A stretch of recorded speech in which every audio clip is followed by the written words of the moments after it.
Assalamualaikum warahmatullahi wabarakatuh. Perkenalkan, nama saya Muhammad Altaf Zaidan Kusmana. Di sini saya akan menjelaskan ketimpangan sosial. Jadi ketimpangan sosial itu dapat diartikan sebagai ketidakseimbangan atau jarak yang terjadi di tengah-tengah masyarakat yang disebabkan adanya perbedaan status sosial, ekonomi maupun budaya. Ada dua faktor yang menyebabkan ketimpangan sosial, yaitu yang pertama itu faktor internal.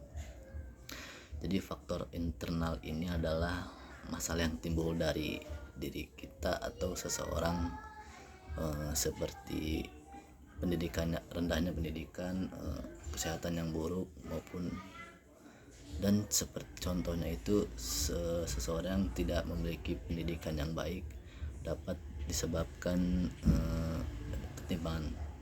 Nah, yang kedua itu faktor eksternal. Faktor eksternal itu apa sih? Sumber daya manusia yang kurang, ketidakmanusiaan secara fisik. Satu lagi itu keterbelakangan masyarakat. Nah, jadi ada dua faktor itu. Apalagi ya? Ntar bro. Dan tidak ada faktor eksternal dan internal aja. Faktor ketimpangan juga ada beberapa disi, dan ada beberapa juga ada pendidikan, ekonomi, kesehatan, letak geografis. Nah, apalagi saya lupa bu. Nah saya di sini akan menjelaskan ketimpangan ekonomi. Jadi ketimpangan ekonomi ini disebabkan oleh perbedaan kelas sosial dan lapisan masyarakat. Sebagai contoh, perbedaan pelayanan kesehatan antara orang kaya dan orang miskin. Nah, perbedaan pelayanan kesehatan antara orang kaya dan orang miskin itu dari segi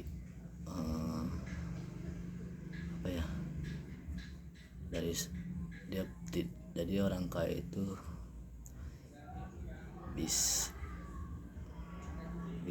beda dengan orang miskin pelayanannya, karena orang kaya mempunyai sejumlah uang gitu udah, dan orang miskin tuh beda dengan orang kaya, dari pelayanan itu beda.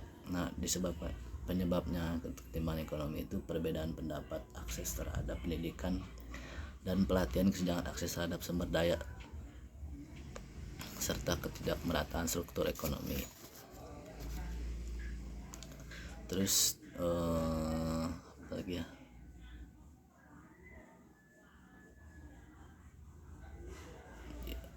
Maaf ya bu kalau berisik.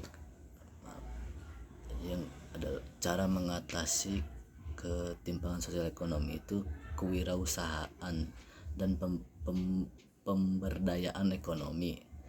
Yang kedua itu pendidikan yang merata dan berkualitas. Jadi kewirausahaan tuh, jadi kita memiliki skill atau apapun, jadi kita itu membuka usaha, dan pendidikan yang merata dan berkualitas.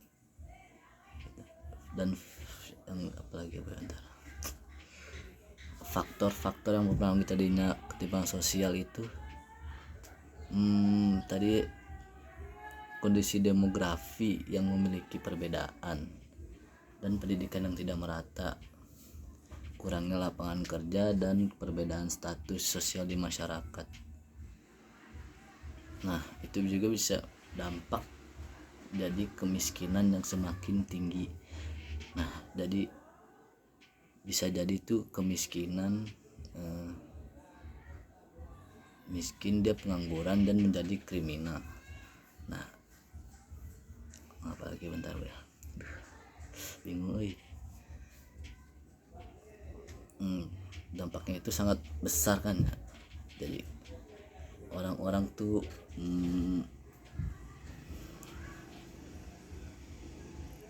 tidak mempunyai pekerjaan dan dia tuh apa ya,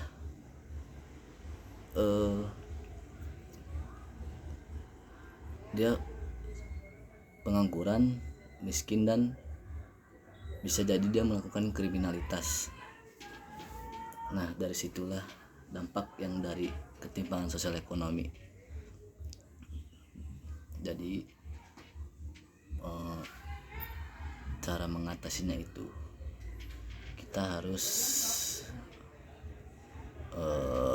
membuka lapangan kerja atau pemerintah harus membuka suatu apa ya namanya, untuk orang-orang yang mempunyai karya-karya maupun bakat-bakat yang bisa menjadi ekonomi Indonesia tuh ya itu bisa.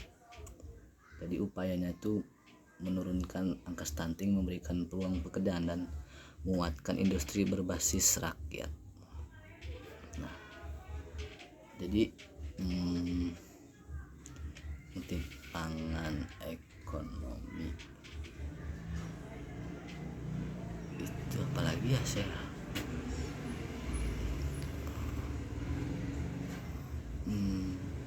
ntar bu,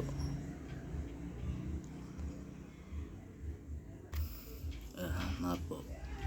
Jadi salah satu cara mengatasi ketimpangan ekonomi yang disebabkan oleh peluang ekonomi adalah penguatan sektor ekonomi yang potensi, yang mengidentifikasi dan memajukan sektor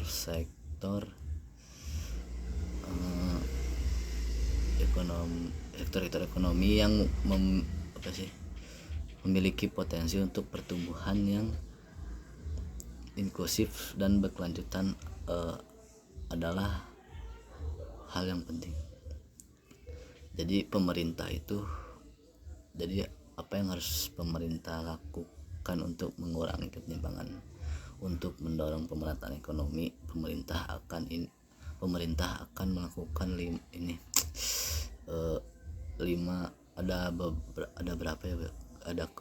berapa kebijakan gitu.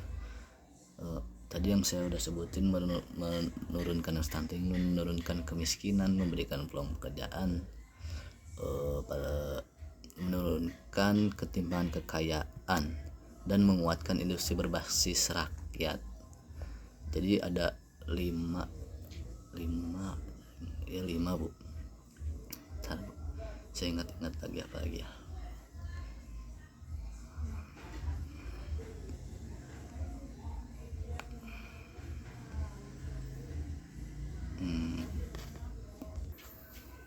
Nah, dari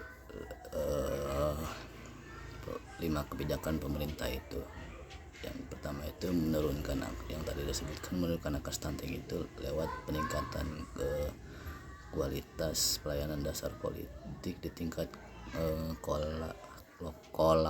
lokal, air bersih, santai gizi, pengetahuan ibu, pelayanan kesehatan. Nah, yang kedua itu menurunkan kemiskinan lewat stabilitas harga pangan, misalnya pengurangan beban penduduk miskin dan subsidi sasaran program-program bantuan sosial.